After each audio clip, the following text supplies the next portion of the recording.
Hola, molt bon dia. Bon dia a totes i tots de nou. Us donem la benvinguda a aquest segon dia de la setmana Diada COP.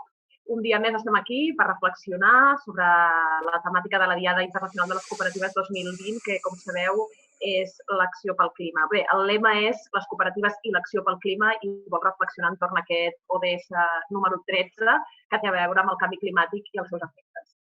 Avui, a més, com sabeu, cada dia tractem una temàtica diferent entorn a aquest lema, acció pel clima, i avui volem fer sobre l'economia circular.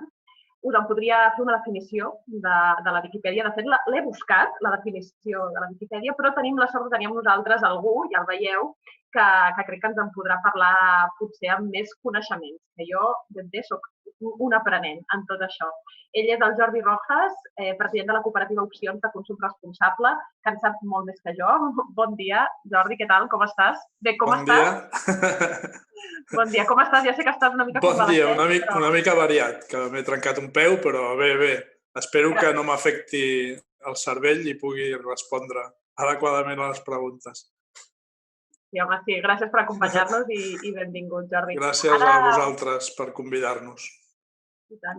Ara començarem aquesta conversa, seran uns 20 minutets de conversa amb el Jordi perquè te situï una mica sobre el que es fa des d'Opcions i també sobre el seu lligam amb l'acció pel clima, però recordeu que a la part final, a través d'aquest qüestionari que teniu a la pantalla d'aquesta plataforma, del Zoom, preguntes i respostes o Q&A, si ho teniu en anglès, podeu fer preguntes, reflexions que després jo intentaré traslladar-li al Jordi. O sigui que no us deixeu coses per dir o per preguntar, que segurament seran interessants, i a la part final de l'entrevista li podrem traslladar. Sé que esteu allà, darrere de la pantalla o davant de les vostres pantalles, i us animo a participar també a través de les xarxes, si voleu. Ja sabeu que podeu fer servir 3 etiquetes que estem intentant moure aquests dies. Per una banda, #DiadaCOP, que és l'etiqueta catalana, la que es fa servir des d'aquí, des de l'organització de la COPCAT, per promoure aquest dia. L'etiqueta internacional, el #COPsDay, i també l'etiqueta #Acció pel Clima, en referència al lema d'aquest any. Molt bé, doncs fetes les presentacions i la benvinguda a tota la gent que suposo que encara van entrant, encara va arribant. Comencem a parlar amb el Jordi. El Jordi Rojas és activista en moviments socials des de fa molts anys, una llarga trajectòria, i des de 2015, concretament, forma part de la cooperativa Opcions. Jo abans he dit Opcions de Consum Responsable perquè és veritat, he estat mirant la web d'Opcions i és veritat que com a forma jurídica el nom és Opcions de Consum Responsable SCCL. Però, d'altra banda, quan entres al web, el primer que et trobes com a lema és Opcions, impulsem el consum conscient. Llavors, entre aquest ball de terminologia i de nomenclatura, Jordi, com us posicioneu vosaltres? Què significa també, m'agradaria que ens expliquessis què vol dir conscient, què vol dir responsable, quines connotacions té cada cosa per vosaltres i si us ha generat molt de debat, tot això. Sí, aquesta és una dialèctica antiga, és un debat antic i jo diria que viu encara, perquè malgrat que la cooperativa en el seu origen utilitza consum responsable com a lema perquè d'alguna manera és el concepte que més va arrelar socialment, en l'evolució de la reflexió interna i també en l'evolució de la reflexió col·lectiva, el terme responsable és un terme que assenyala directament a les persones com a responsables del seu consum i pensem que aquí hi ha un biaix que nosaltres creiem que s'ha d'intentar evitar.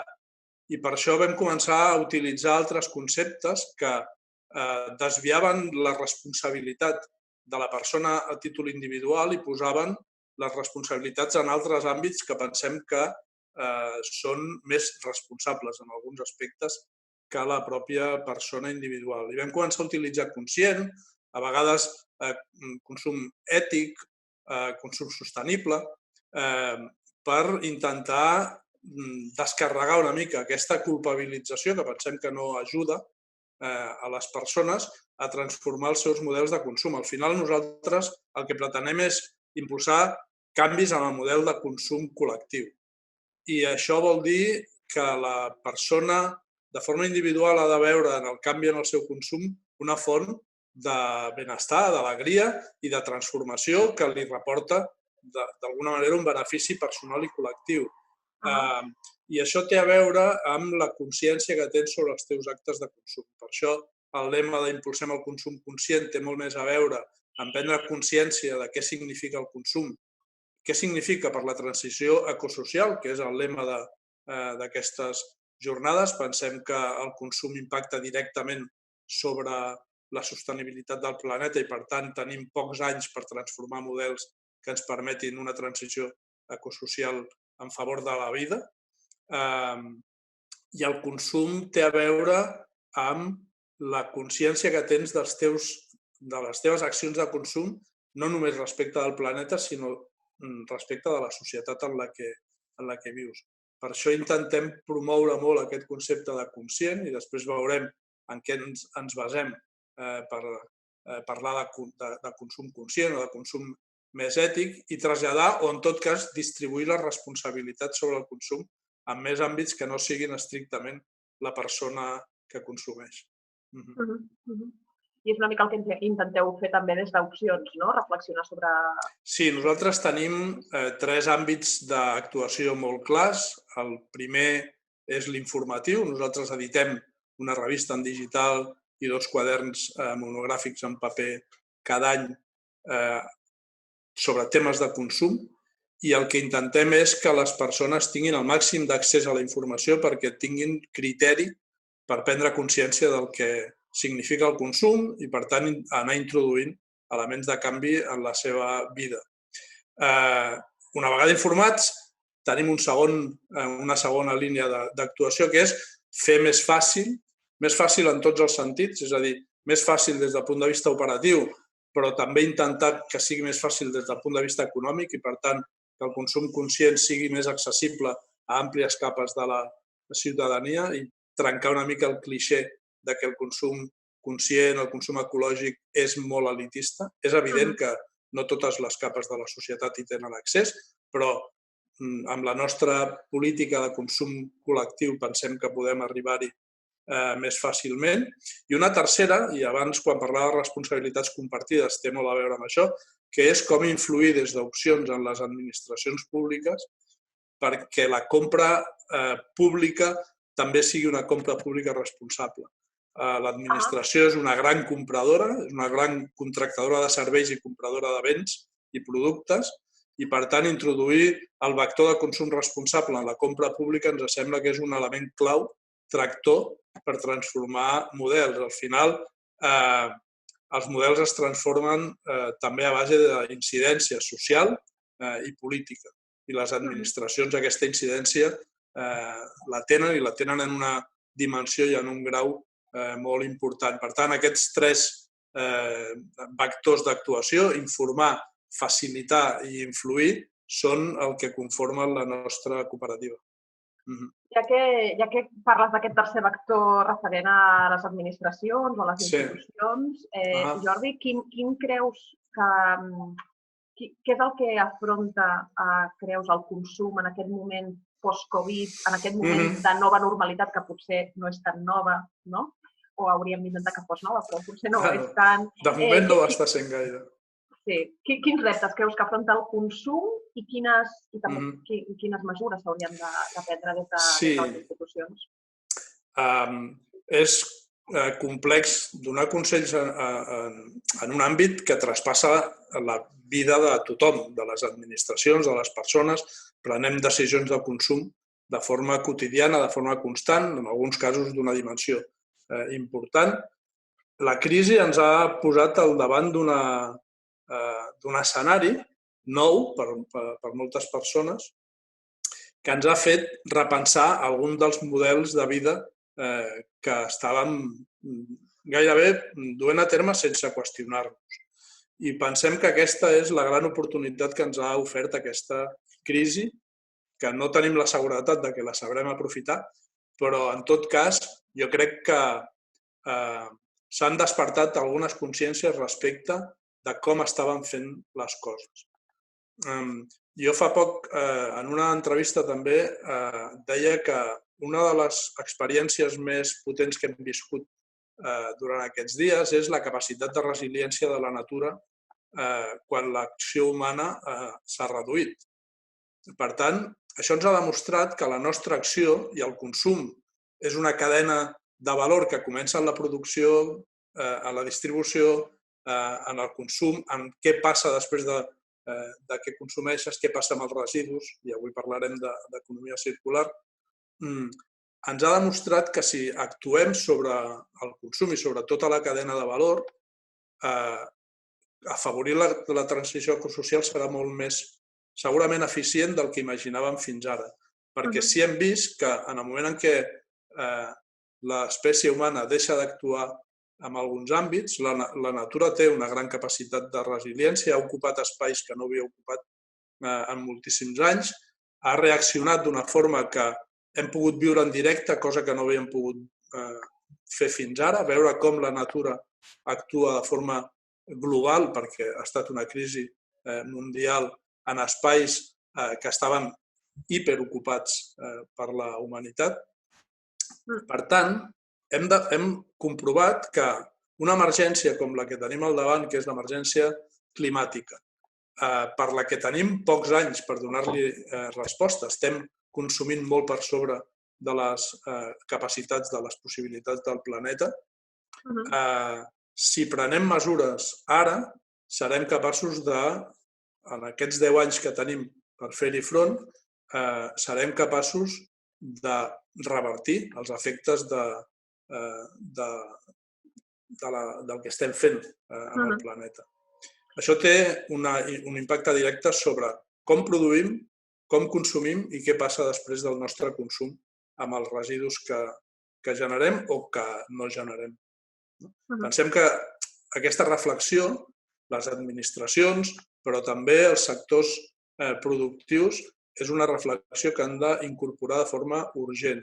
I les polítiques que les diferents administracions apliquin en aquest àmbit, d'afavorir un model o un altre, seran claus en els propers 10 anys. Per això nosaltres estem impulsant un pacte per una economia per la vida en pràctica permanent amb els que estan defensant la tornada a una vella normalitat que ja hem vist a quina situació ens aboca i quines són les conseqüències d'aquesta normalitat en la que vivíem i que nosaltres volem trencar.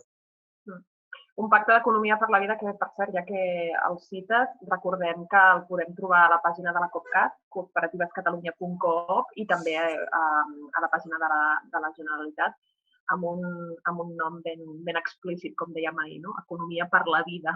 Sí, sí. Parlaves d'institucions. M'agradaria preguntar-te des del vostre sector, des de les cooperatives, des d'aquest tipus de teixit empresarial concret que sou les cooperatives, com podem remar en aquesta direcció de fer un consum més conscient, més ètic i també fer que aquest consum tendeixi a aquest cercle, que aquesta economia circular també estigui dins de les nostres dinàmiques. Sí, nosaltres formem part d'un gran moviment que és això que s'anomena economia social i solidària, que és una proposta socioeconòmica, no és un sector d'activitat, sinó que és una proposta global d'un model socioeconòmic diferent, que posa la vida al centre de la seva activitat i no el benefici econòmic.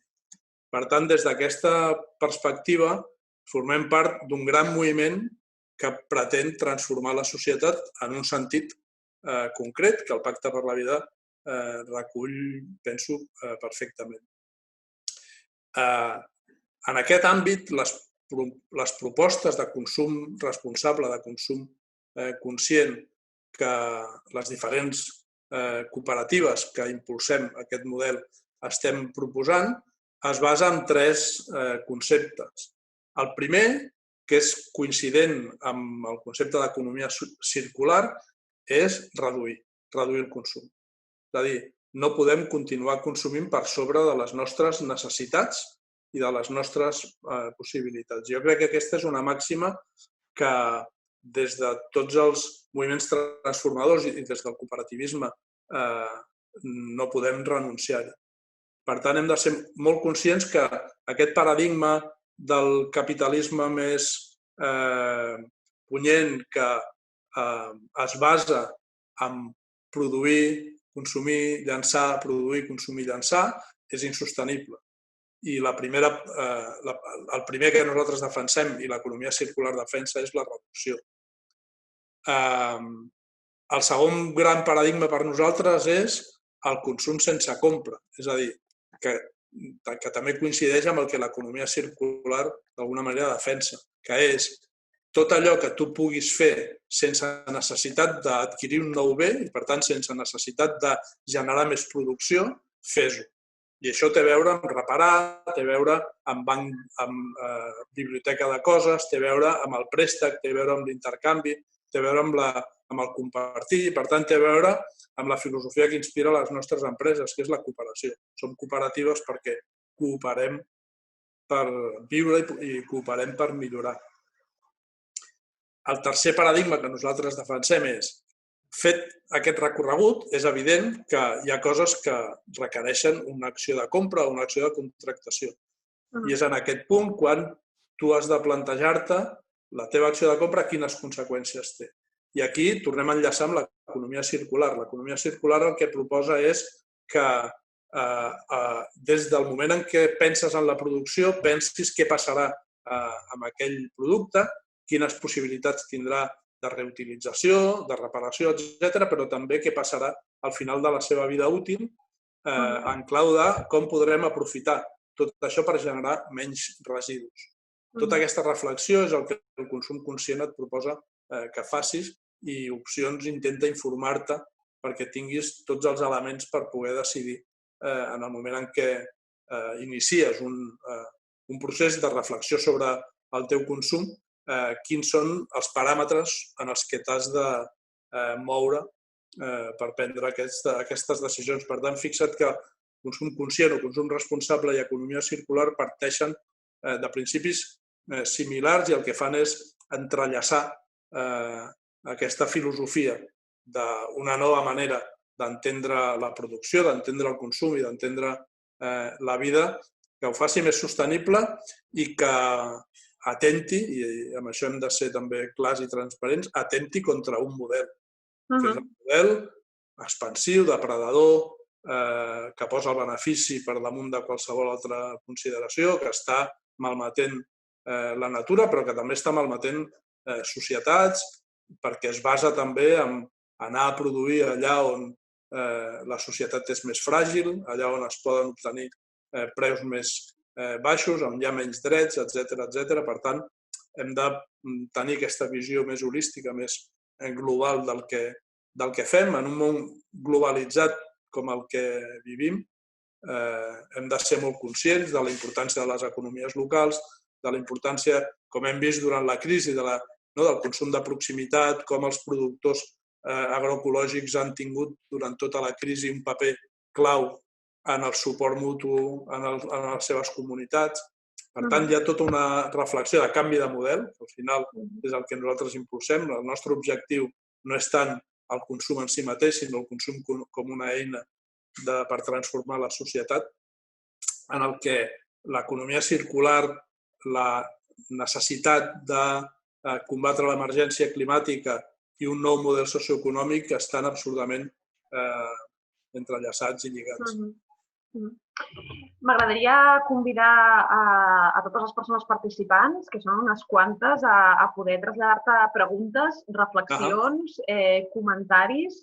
Si us plau, feu servir aquest panell que teniu al mig de la pantalla, que diu preguntes i respostes o Q&A, de Questions and Answers, si ho teniu en anglès. Feu-lo servir per fer-nos arribar les preguntes que jo li traslladaré al Jordi. També, si preferiu fer-ho de viva veu i mostrar-nos també la pantalla, obrir la pantalla, podeu alçar la mà. Teniu a la dreta de l'aplicació una opció que diu, concretament diu, pedir, a veure... Alçar la mà. Alçar la mà. Sí, levantar la mà, exacte. Mentrestant, a mi m'agradaria preguntar-te, Jordi, portant-m'ho a un terreny més com a usuària i com a com a aprenent, com deia abans, tu deies que tu sí que et semblava que hi havia com a mínim un canvi de consciència, almenys, que estaves detectant una certa major consciència. M'agradaria saber si des de la vostra feina diària a Opcions esteu detectant, sobretot en l'eix aquest, en el vector aquest de sensibilització que comentaves i d'informació, esteu detectant una resposta diferent entre abans i després d'aquesta crisi, d'aquesta Covid, d'aquest confinament del consumidor, de les consumidores. Nosaltres ho estem detectant, segurament no en la mesura que ens agradaria, perquè també sabem que la situació socioeconòmica en la que ha posat la crisi a moltíssima gent està provocant urgències que ens van en contra, és a dir, la necessitat de generar de nou ocupació, de recuperar els llocs de treball que s'han perdut, etc., posa molta pressió social i, per tant, pensar en nous models quan hi ha una emergència és més complicat i en som conscients, però és veritat que nosaltres, malgrat una situació de crisi com la que hem viscut, malgrat haver estat 3 mesos confinats sense poder anar a fires, organitzar esdeveniments, etc., hem continuat creixent amb consultes, creixent amb persones que s'han posat en contacte amb nosaltres. Vam fer una campanya de totes a taula per abastir d'alimentació a col·lectius fràgils i hem recaptat més de 20.000 euros en 2 mesos. Hem pogut aportar a les xarxes de suport mutu aliments per col·lectius vulnerabilitzats. Hem tingut altes de sòcies perquè Opcions és una cooperativa que promou el consum col·lectiu i, per tant, que et facis sòcia de la cooperativa per poder consumir de forma agrupada amb altres persones i hem continuat creixent malgrat una situació de crisi que no ens permetia gairebé fer res per créixer. Per tant, aquesta intuïció, però també aquestes proves de que durant aquests mesos de confinament hem pogut tenir impacte, hem pogut créixer, hem pogut recaptar diners, vol dir que hi ha hagut un despertar d'algunes consciències. Hem tingut comunicació i hem rebut inputs de gent que fins ara no havia contactat amb nosaltres o de gent que ha descobert que hi ha maneres diferents de fer les coses durant el confinament i, per tant, el que pensem és que hem d'intentar aprofitar aquest despertar perquè més gent estigui alineada amb el que nosaltres proposem i, sobretot, perquè aquesta gent faci de prescriptora i pugui anar ampliant aquesta taca d'oli a la societat perquè cada vegada més gent se n'adoni que estàvem en un cert parany i que una vida feliç no és exactament una vida abocada al consum, sinó que és una vida abocada a viure-la de forma digna. I aquesta roda constant de l'ansietat per consumir pensem que no ens fa feliços. I, per tant, si revertim això i entenem que una vida digna de ser viscuda és una altra cosa del que fins ara ens han estat venent, doncs ja haurem aconseguit alguna cosa.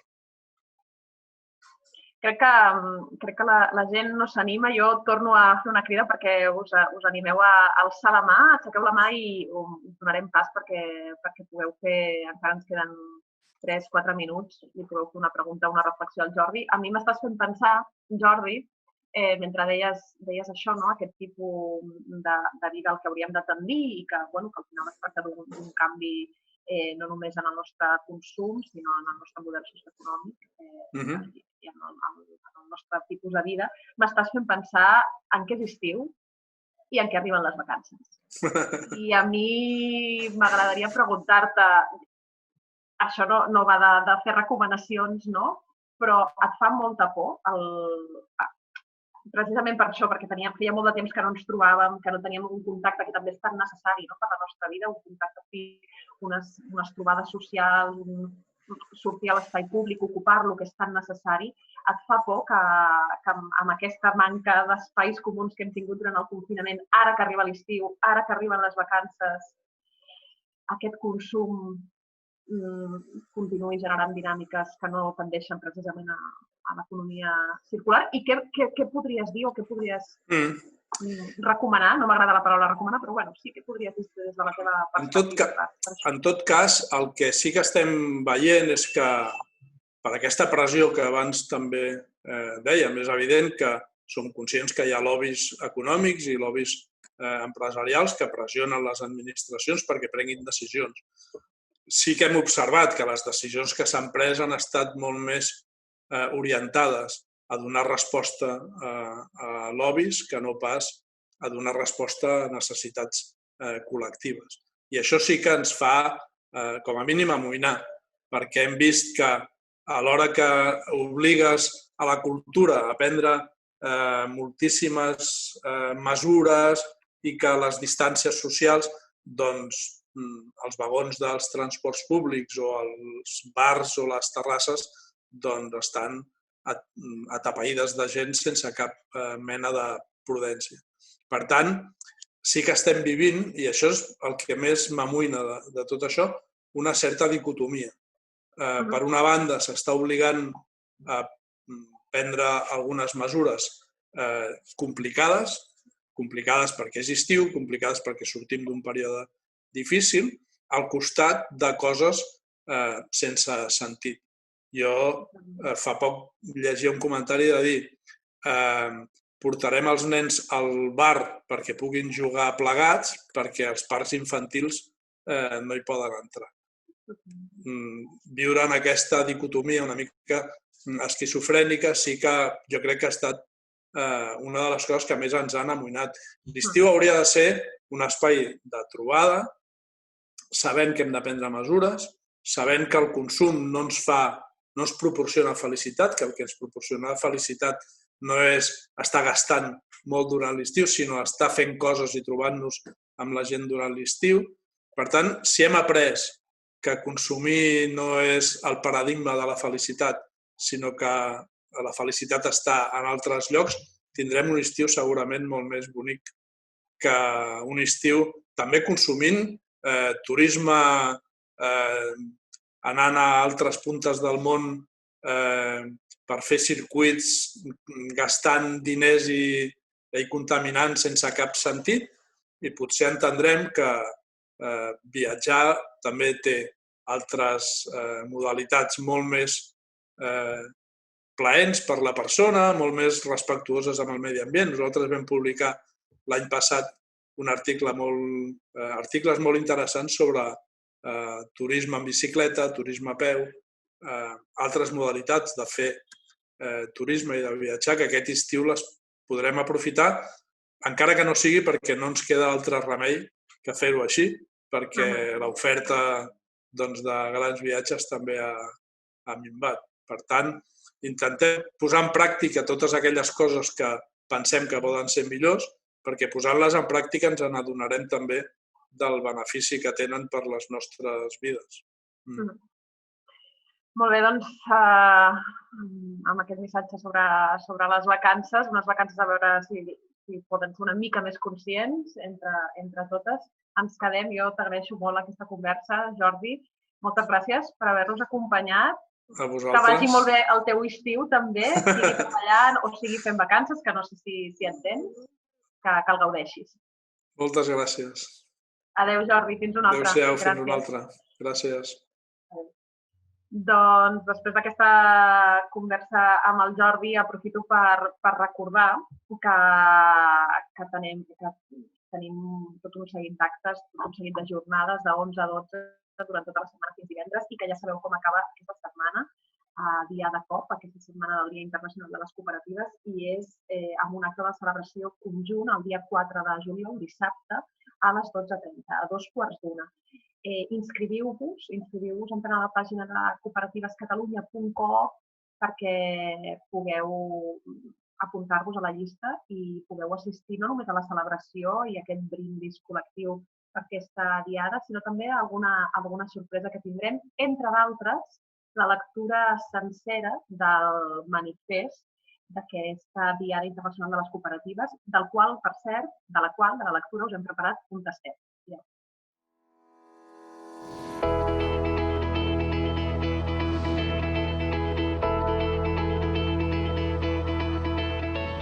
cal continuar actuant per impulsar un nou model i revertir aquesta situació. I ho hem de fer ara. Ara.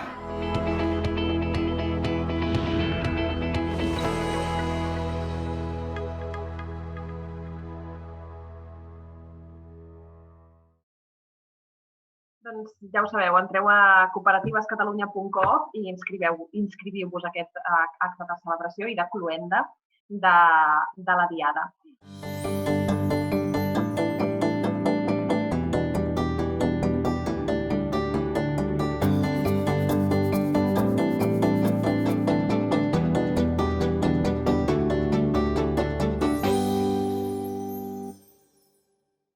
Ha arribat l'hora de passar a l'acció. De fet, és com titulem aquesta secció de les jornades que fem fins al divendres, aquesta segona part, aquesta taula rodona, i hem dit així, passem a l'acció. Us presento a les 3 cooperatives que ens acompanyaran avui per continuar parlant entorn l'economia circular des de la perspectiva de les seves feines, de les seves cooperatives i de la seva tasca diària. Cada cooperativa tindrà una primera intervenció de 3 minuts per explicar les accions que fan des de les seves feines i després farem la taula rodona pròpiament amb les vostres preguntes i comentaris, així que podeu, repeteixo, fer servir el qüestionari o alçar la mà i entrar a participar d'aquesta taula rodona. Començo a presentar-vos a les 3 convidades. La Judit Gilbert, ella és la sòcia fundadora de Carbon Vivo. Hola, Judit, bon dia. La tenim per aquí. Aquí la tenim. Hola, bon dia, Judit, benvinguda. També tenim a l'Arnau González, que ve en representació, és el coordinador d'Aiguasol en el projecte europeu Houseful. Hola, Arnau, bon dia. El tenim per aquí, va entrant. Activeu-vos el micròfon. Així, perfecte. I així us podrem sentir i us podrem veure. Jo crec que la càmera, si no la teniu activada, ara sí, aquí tenim l'Arnau, tenim la Judit i per últim el Lluís Català. El Lluís és membre del Consell Rector de la Càmera Arrossera del Montsià i secció del Crèdit. Hola, Lluís, bon dia, estàs per aquí? Doncs gràcies per acompanyar-nos, Arnau, Judit, Lluís. Hola. Hola, què tal? Comencem, si et sembla per tu. Judit, ens fas una petita presentació en aquests 3 minuts. Intentarem ser molt estrictes amb el temps, si us sembla.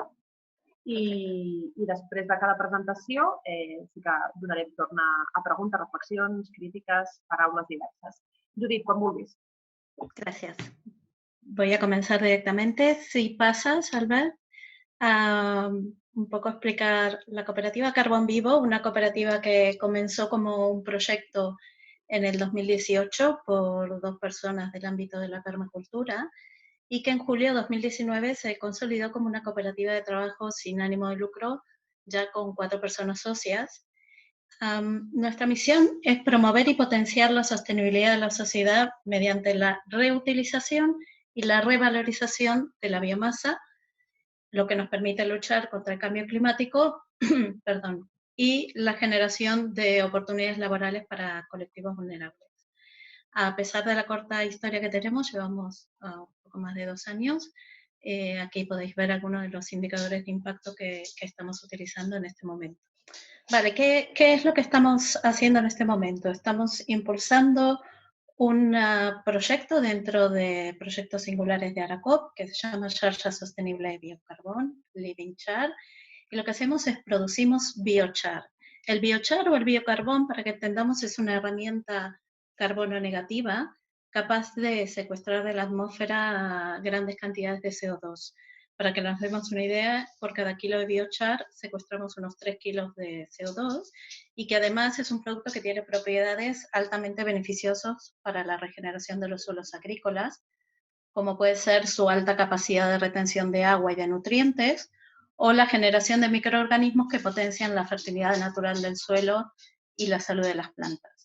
Dentro del proyecto Singulares estamos desarrollando un sistema de producción de intercooperación con otras 2 entidades dentro del ecosistema de economía social, que es la cooperativa Idaria, empresa de inserción, y la cooperativa TEPVER, ¿Cómo lo hacemos? A partir de la reutilización de los restos de biomasa u otros residuos procedentes bien de la actividad de cada una de las cooperativas o de la proximidad del lugar donde producimos.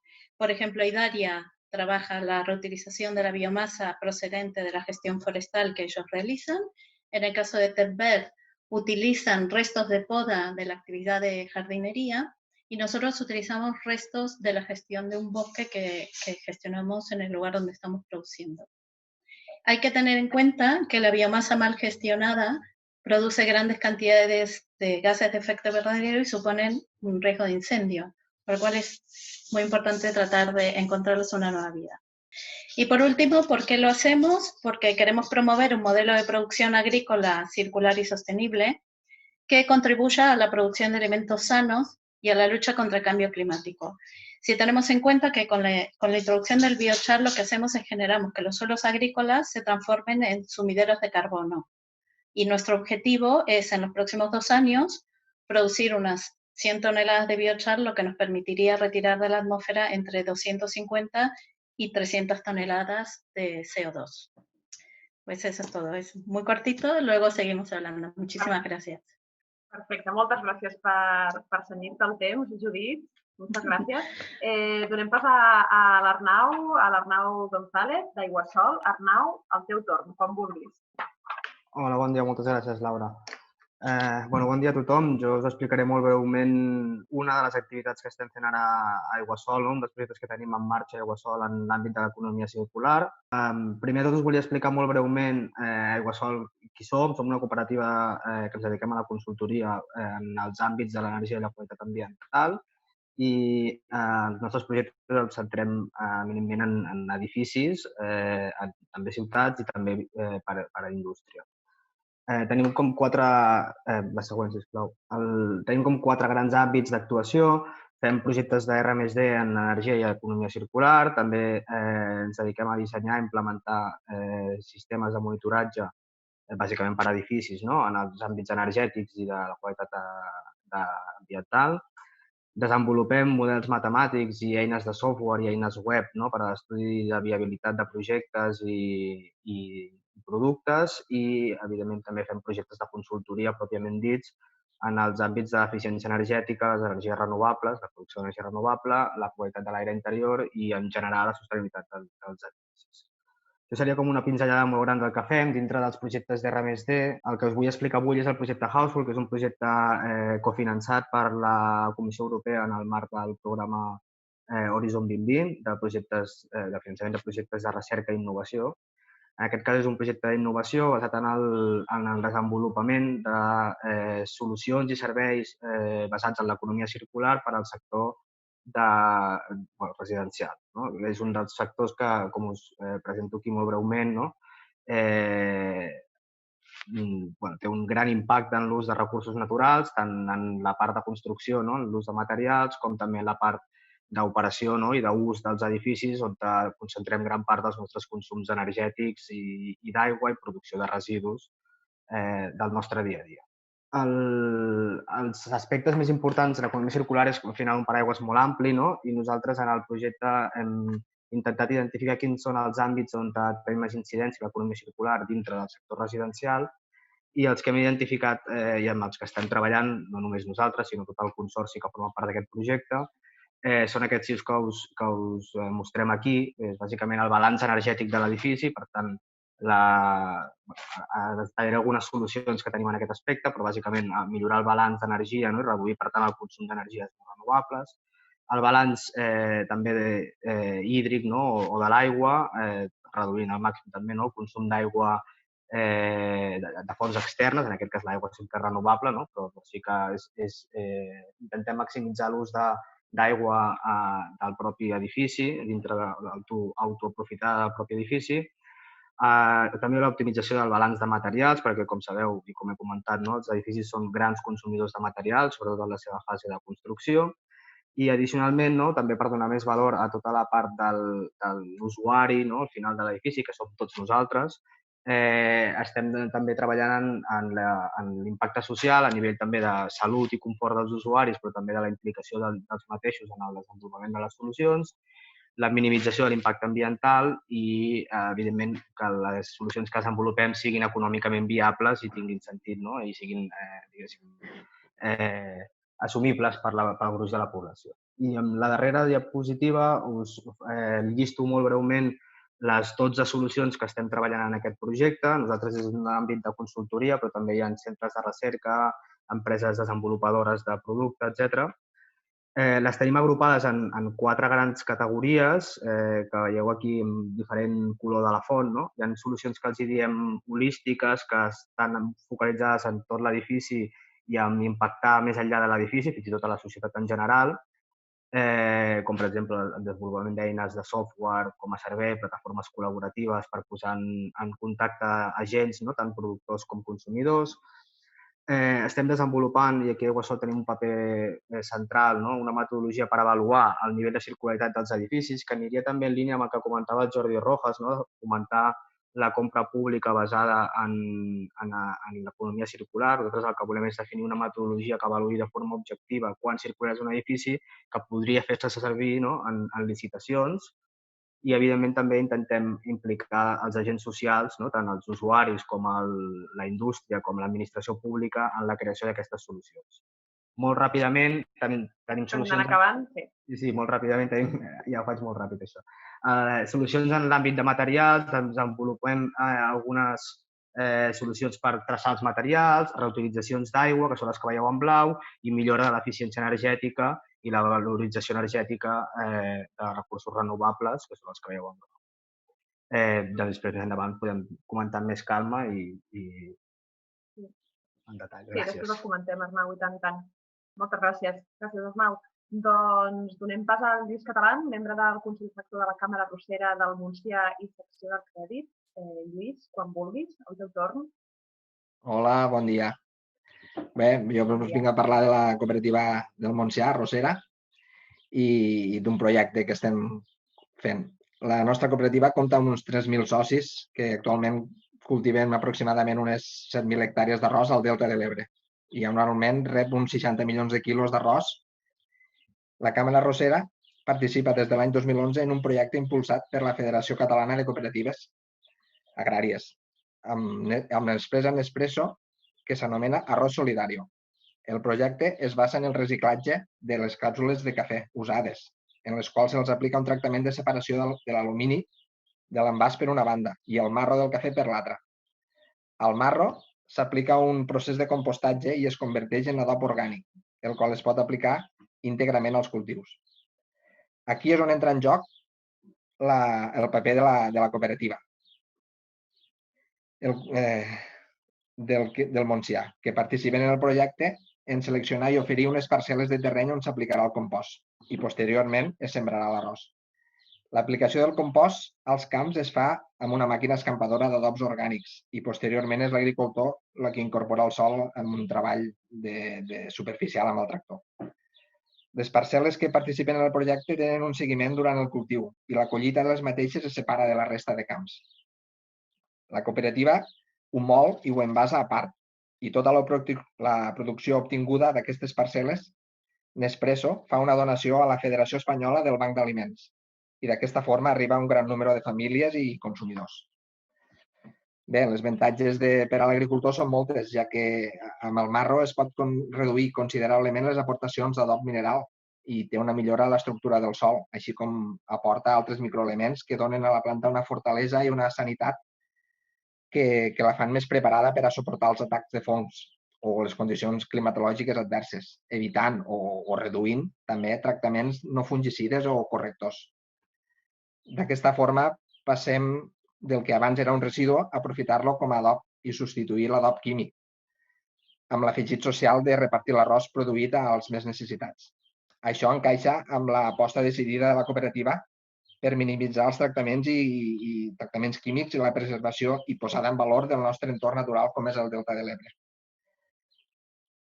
El projecte ha anat en augment en els darrers anys a mesura que l'empresa Nespresso ha reciclat i subministrat més compost, des d'uns 50.000 quilos d'arròs empaquetat a l'any 2011, que van començar, fins a arribar a les 49 hectàrees sembrades actualment el 2020 i amb unes 260.000 tones de compost i una previsió de donació a la Federació Espanyola del Banc d'Aliments d'uns 150.000 quilos d'arròs empaquetat. I bé, això seria el resum del projecte. Moltes gràcies, Lluís.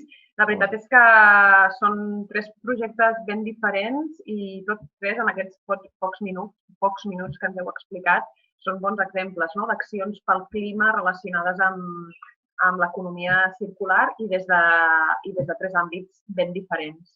M'agradaria convidar a la gent que ens esteu seguint, a totes les persones que estan aquí com a espectadors, espectadores, que us puguin traslladar preguntes o reflexions. Crec que, com deia, són àmbits molt diferents, però que ens heu explicat, ens heu fet un tastet amb exemples molt concrets de projectes molt sintetitzats, però jo crec que desperten molt d'interès.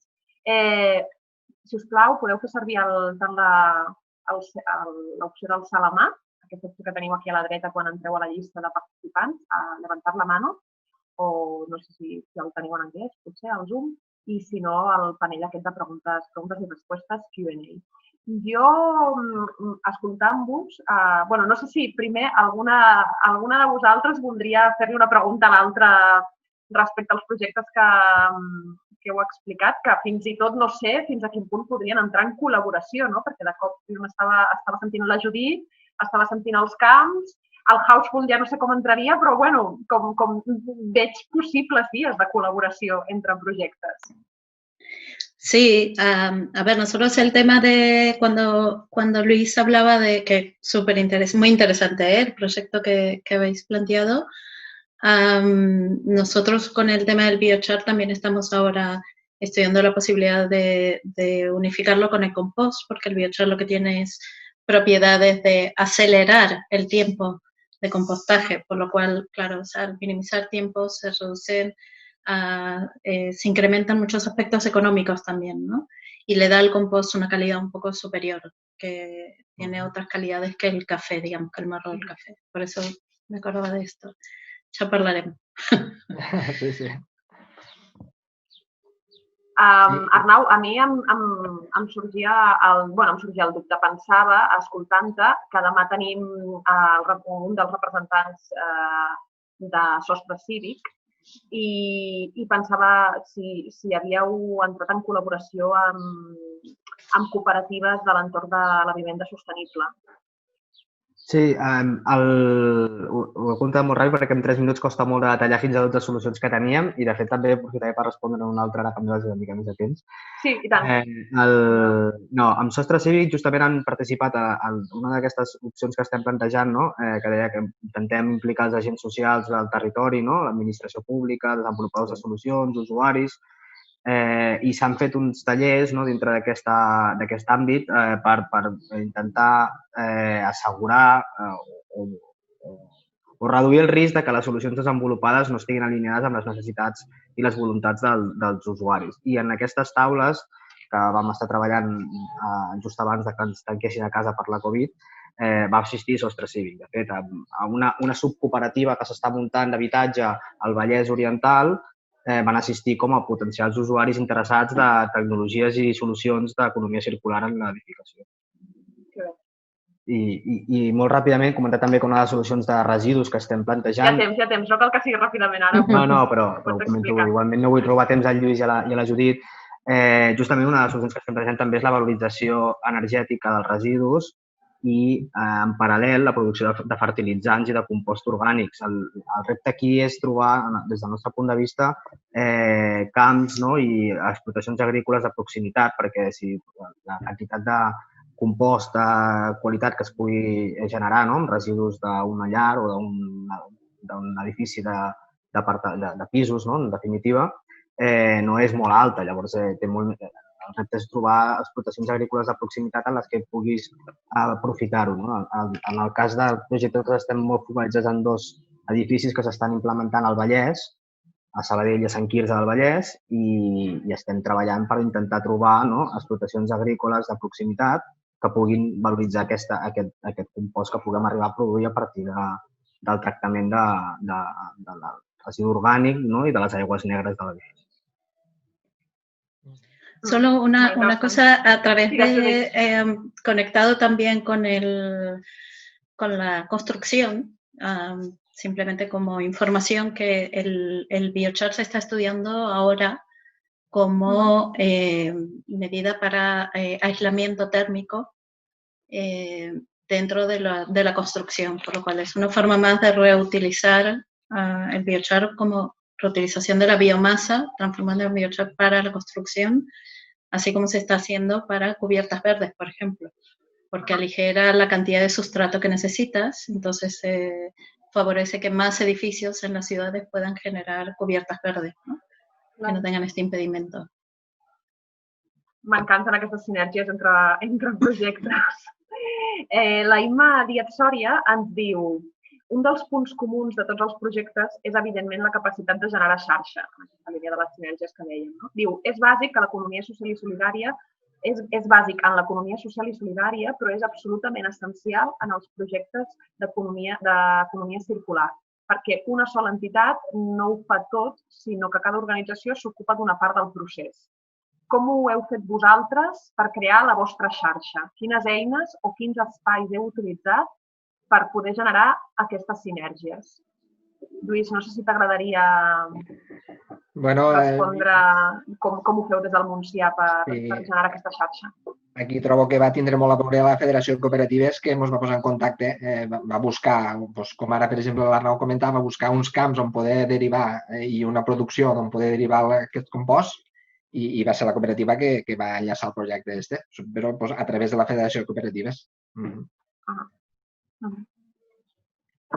Judit, no sé si... Sí, a ver, en nuestro caso, dentro de lo que es el proyecto Singulares, perdón, estamos en contacto, como comentaba, ¿no? Estamos haciendo ya con otras 2 cooperativas que están muy introducidas en el mundo de la economía social. Para nosotros era bastante nuevo porque somos nuevos. Entonces, ellos nos están acompañando en todo este camino. Y la generación de xarxa es constante a la hora de intentar localizar nuevas fuentes de materia prima para su reutilización, ¿no? Es decir, lo que nosotros intentábamos dentro de este proyecto Singulares era generar una xarxa para potenciar un nuevo modelo de economía circular, es decir, que cooperativas agrarias o pequeños productores que tengan una biomasa y que hoy en día la están haciendo una quema indiscriminada, que es muy mala para el medio ambiente, que puedan tener una herramienta de saber cómo reutilizar esa materia prima. El nostre cas té molt poc misteri. Nosaltres, un dels companys de projecte que tenim és l'Agència de l'Habitatge de Catalunya. De fet, els edificis que s'està treballant a rehabilitar tenen el component de són habitatge social, en règim de lloguer social per famílies necessitades, de lloguer social. I en el cas del nostre projecte, el que es va fer per intentar crear aquestes taules de debat va ser a través de l'agenda de contactes de l'agència i en paral·lel de l'Incasòl, que són els propietaris d'un dels edificis, moure i, diguéssim, convocar a possibles interessats.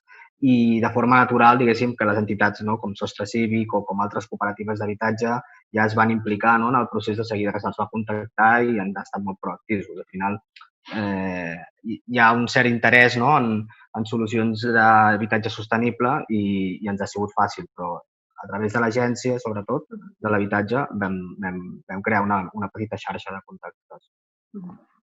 Molt bé.